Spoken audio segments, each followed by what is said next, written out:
या वर्षी सुद्धा कदाचित अजून एक मोठा विक्रम या उत्सवादरम्यान होण्याची शक्यता नाकारता येत नाही. प्रामुख्याने या ठिकाणी आमच्या समन्वय समितीचे सदस्य सुद्धा बसलेले आहेत आणि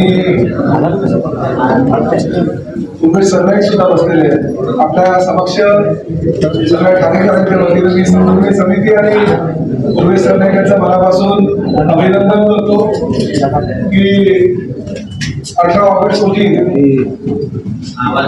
जो दहीहंडीचा उत्सव असतो त्या उत्सवाचं रूपांतर तो गोविंदामध्ये करण्याचा माझा जो गेल्या अनेक वर्षापासूनचा प्रयत्न होता आणि राज्य सरकारनं त्याला क्रीडा प्रकारात समावेश करून अनुमती दिली.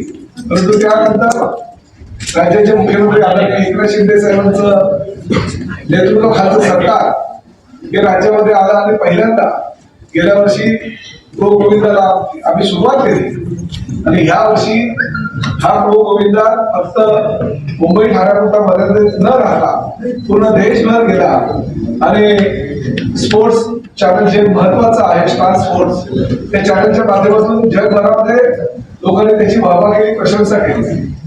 त्यामुळे या 2 वर्षात प्रो गोविंदा ज्या पद्धतीने साजरा करण्यात आला आपल्याला कल्पना आहे की साधं एकाही गोविंदाला म्हणजे 3200 गोविंदा त्यामध्ये सहभागी झाले होते परंतु एकाही गोविंदाला खर्चटलं सुद्धा नाही. म्हणजे अतिशय शिस्तबद्ध रीतीनं जर आपण तयारी केली तर अपघात न होता हे थराथर आपल्याला जाणवता येतात. हे प्रात्यक्षिक या आमच्या सगळ्या गोविंदांनी आणि प्रामुख्याने मराठवाड्या गोविंदांनी ही महाराष्ट्राची संस्कृती आणि परंपरेच्या माध्यमातून दाखवून दिली.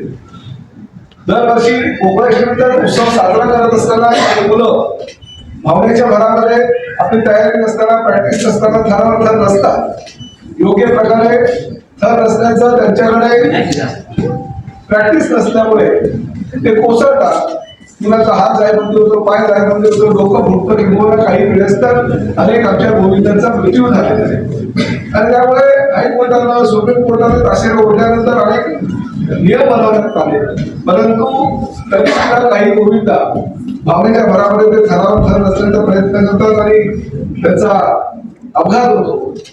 हे अपघात होऊ नये अपघाताचं सत्र थांबवलं जावं त्याकरून गोकुळाष्टमीच्या दुसऱ्या दिवशी आपल्या वृत्तवाहिनीच्या माध्यमातून किंवा वृत्तपत्राच्या माध्यमातून ज्या बातम्या येतात त्या बातम्यांमध्ये अनेक अपघातांचे बातम्या या प्रसारित होत असतात आणि त्यामुळे आम्ही एवढा प्रयत्न करू जो उत्सव साजरा करतो त्या उत्सवाला कुठेतरी गालबोट लागलाय असं वाटतं आणि त्यामुळे आम्ही या प्रो गोविंदाचा कन्सेप्ट आणला आणि त्याला राजमान्यता मिळाली असं म्हणायला हरकत नाही कारण अतिशय मोठ्या प्रमाणात हा आता प्रो गोविंदा सगळीकडे साजरा व्हायला लागलेला आहे. यावर्षी प्रताप सरनाईक फाउंडेशन आणि संस्कृतीची ही दहीहंडी एक आगळी वेगळी असणार आहे. याचं कारण असं आहे की बक्षिसाची रक्कम तर आमची मोठी असणारच की जे पहिलं बक्षीस आहे ते 25 लाख आम्ही देऊ इच्छितो. याचं कारण असं आहे की जो 9 थरांचा विश्वविक्रम आमच्याकडे झालेला आहे तो विश्वविक्रम मोडणाऱ्या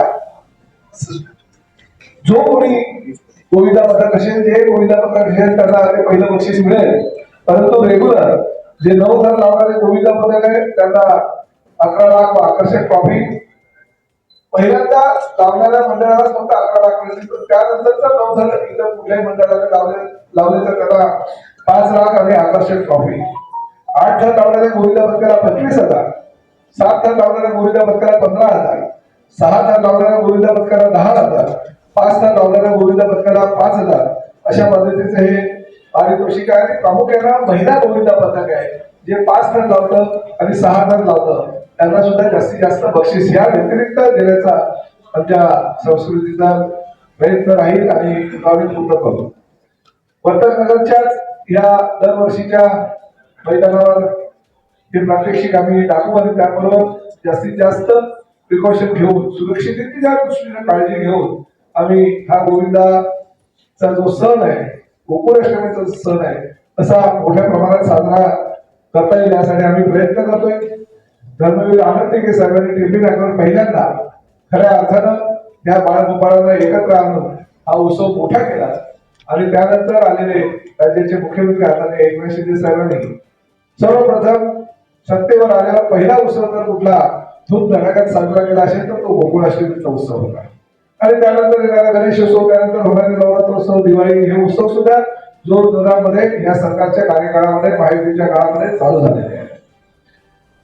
आता या वर्षी दरवर्षी आमची काहीतरी थीम असते आणि त्या थीमच्या माध्यमातून आम्ही कॅन्सर पेशंट असू द्या किंवा अन्य काही गोष्टी असू द्या त्यासाठी त्या वर्षाचा हा गोविंद आम्ही साजरा करत असतो आणि ते मॉडेल आम्ही अशी मनाला भेटणारी एक घटना आपल्या जिल्ह्यामध्ये बदलापूर येथे परवा घडलेली आहे आणि त्या घटनेचा पूर्ण देश हादरलेला आहे की 3.5-4 वर्षाच्या कोवळ्या निरागस मुलींवर अशा प्रकारे अत्याचार आणि अन्याय होतो.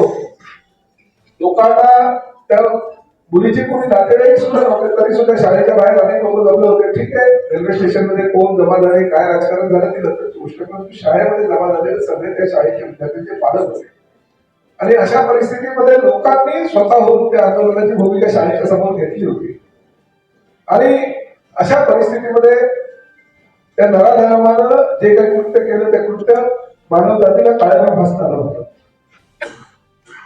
2019 मध्ये ह्या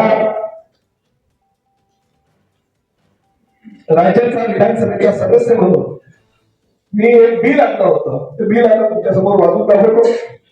महाराष्ट्र शासन राज्यपत्र असाधारण भाग 5 डिसेंबर 21, 2019 उद्देश व कामगिरीचे निवेदन हे ऑफिशियल रेकॉर्ड वर आहे. ते तुमच्या माहितीकरता सांगतो, त्याची कॉपी मी तुम्हाला देतो.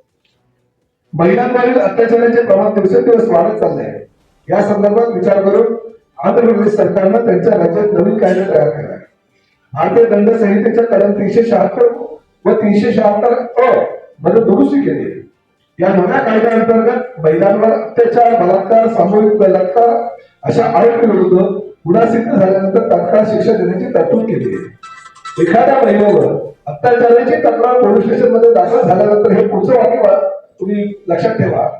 एखाद्या महिलेवर पोलीस स्टेशन मध्ये गुन्हा दाखल झाल्यानंतर पोलिसांनी 7 दिवसात तपास पूर्ण करायचा आहे व न्यायालयाने देखील त्याची सुनावणी 14 दिवसात पूर्ण करायची आहे. या कायद्यामुळे गुन्हा सिद्ध झाल्यास 21 दिवसाच्या आरोपीला शिक्षा देऊन सदर प्रकरण निकाली काढायचे. महिलांवरील अत्याचारी आरोपीस विहित मुदतीत म्हणजे 21 दिवसाच्या आत शिक्षेची कायदेशीर तरतूद करणारे आंध्र प्रदेश हे भारतातील पहिलं राज्य ठरलं. आंध्र प्रदेश प्रमाणे महाराष्ट्रात देखील महिलांवर अत्याचाराचे प्रमाण दिवसेंदिवस वाढत आहे. अशा प्रकारचे गुन्हे करणाऱ्या गुन्हेगाराला तातडीने शिक्षा होण्याच्या दृष्टीने राज्य शासनाने देखील आंध्र प्रदेशच्या धर्तीवर नवीन कायदा तात्काळ करण्याची आवश्यकता आहे. म्हणून सदर कायदा महाराष्ट्र राज्यात लागू करण्यासाठी भारतीय दंड संहिता म्हणजे इंडियन पिनल कोड त्यावेळेच कलम 376 मध्ये सुधारणा करणे इष्ट वाटते. वरील उद्दिष्ट साध्य करणे हा विधेयकाचा हेतू आहे. हे मी विधेयक मांडलं होतं आणि मला अभिमानानं सांगावं वाटतं की या विधेयकाच्या अनुषंगानं महाराष्ट्राच्या विधानसभेमध्ये हा कायदा मंजूर करण्यात आला. त्याला विधानसभेची मंजुरी घेण्यात आली, त्याला विधान परिषदेची मंजुरी घेण्यात आली आणि सदरचं विधेयक हे मंजूर करून हे केंद्राकडे पाठवलं. मी त्याचा प्रभारी सदस्य म्हणून हे विधेयक मांडलं होतं. ते माझंच नाव आहे त्या विधेयकामध्ये. तर अशा प्रकारचं विधेयक राज्य शासनाला मंजूर करून आमच्या म्हणजे महायुतीच्या काळामध्ये केंद्र शासनाला पाठवलं आणि केंद्र शासनानं सदरचं विधेयक मंजुरीसाठी हे राष्ट्रपतींकडे पाठवलेलं आहे. मला ह्या महाराष्ट्र जो राजपत्र आहे त्याची कॉपी मी तुम्हाला आता सगळ्यांना वितरित करतोय. त्यामुळे ह्या दहीहंडीच्या अनुषंगानं योगायोगानं आता 3 ते 4 दिवसावर दहीहंडीचा उत्सव आहे आणि हे जे विधेयक मंजूर केलेले आहे त्या विधेयकाची कॉपी ही त्या ठिकाणी मोठ्या त्याचबरोबर शेवटच्या ठरावात करणाऱ्या गोविंदाला विनंती करू की हे जे विधेयक राष्ट्रपतींनी त्वरित मंजूर करावं यासाठी शेवटच्या ठरावाच्या गोविंदानं त्या विधेयकाची कॉपी सलामीच्या देण्याच्या ऐवजी ती झळकवावी, जेणेकरून राष्ट्रपतींनी या विषयावर लवकरात लवकर निर्णय घ्यावा आणि हे विधेयक मंजूर करावं, जेणेकरून बदलापूरची घटना तर परत भविष्यामध्ये कधी होणार नाही. पण ह्या विधेयकाच्या अनुषंगानं हे नराधम जे आहे त्या नराधमांना ताबडतोब फाशीसारखी शिक्षा व्हावी अशी या विधेयकामध्ये जी तरतूद केलेली आहे ती तरतूद राज्य शासनानं अंमलात आणण्यासाठी एक वेगळ्या प्रकारचं निवेदन आम्ही राष्ट्रपतींना ह्या गोविंद उत्सवाच्या माध्यमातून आणि ह्या गोकुळाष्टमीच्या माध्यमातून देणार आहोत. मला असं वाटतं की समाजामध्ये उत्सव, आपली संस्कृती, आपली परंपरा साजरे करत असताना ज्या काही देशामध्ये आणि राज्यामध्ये घटना घडतात, आपल्या जिल्ह्यामध्ये घटना घडतात, त्याचं मेसेज जो आहे तो देश पातळीवर पोहोचण्यासाठी किंवा सर्वोच्च असलेले आमच्या राष्ट्रपतींना पोहोचवण्यासाठी एक प्रकारचं पाऊल संस्कृती युवा प्रतिष्ठान आणि प्रताप सरनाईक फाउंडेशननं उचललेलं आहे.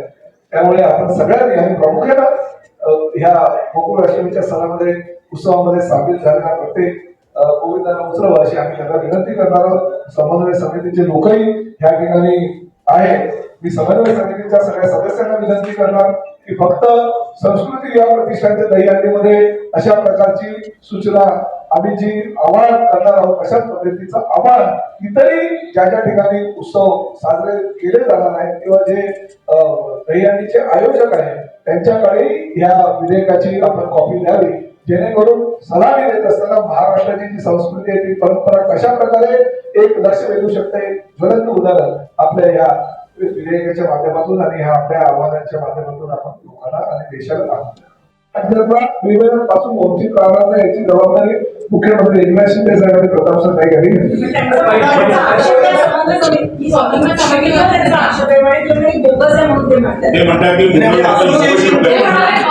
प्रताप सरनाईक ठाण्याचा आहे ना, पूर्व सरनाईक ठाण्याचा आहे, मुख्यमंत्री पण ठाण्याचे आहे ना, हे दिलंय कोणी? जर काहीतरी पॉलिटिकल त्याच्यामध्ये कुठल्या पक्षात एखादा पक्ष जर त्यामध्ये आम्ही आता शिवसेनेच्या आहोत आम्हाला अभिमान आहे. अहो आम्ही आहोत म्हणून ह्या गोविंदाला इथपर्यंत आणलंय आम्ही. कोण विचारत होतो तुम्हाला मला सांगा? आज मला तुमच्या मंडळाचे पदाधिकारी विचारत नाही, तुमच्या मंडळाचे पदाधिकारी सुद्धा आमच्याकडे येऊन विभागाचं संरक्षण मागतात आणि आपण त्यांना ते देतो. एखाद्या पक्षामध्ये असेल म्हणून असा म्हणून काहीतरी पूर्ण दह्यांची समन्वय समिती आणि प्रामुख्यानं सगळ्या गोविंदाला बदनाम करण्याचं हे काम चुकीचं आहे ना. महिला गोविंदाला आम्ही पुरुष गोविंदांपेक्षा जास्त प्राईज देऊन डबल देऊ. यंदाच्या गोविंदाच्या निमित्ताने मुंबई आणि ठाण्याचे जे प्रेस फोटोग्राफर्स आहेत त्यांच्यासाठी आपण एक दहीहंडी फोटोग्राफी कॉन्टेस्ट हे आयोजित करत आहोत. 27 तारखेला होणाऱ्या दहीहंडीमध्ये मुंबई ठाण्यातल्या दहीहंडीमध्ये आपल्या फोटोग्राफीच्या माध्यमातून त्याचं एक वेगळं एक्झिबिशन केलं जाईल आणि त्याच्या माध्यमातून वेगवेगळे पारितोषिक त्या ठिकाणी दिले जाणार आहेत. ह्याची पूर्ण माहिती ही लवकरच सोशल मीडियाच्या माध्यमातून आम्ही आपल्याला देणार आहोत. तर फक्त आपल्या सगळ्या मित्रांमध्ये ह्या फोटोग्राफी कॉन्टेस्टची आपण प्रसिद्धी करावी अशी नम्रपणे आपल्याला विनंती करतो. धन्यवाद. हमारे न्यूज चैनल्स को सब्सक्राइब करें, लाइक करें, कमेंट्स करें, शेयर करें और घंटी का बटन प्रेस करें ताकि आने वाली हर वीडियो और अपडेट्स की नोटिफिकेशन आप सभी को मिलती रहे. जय हिंद, जय महाराष्ट्र.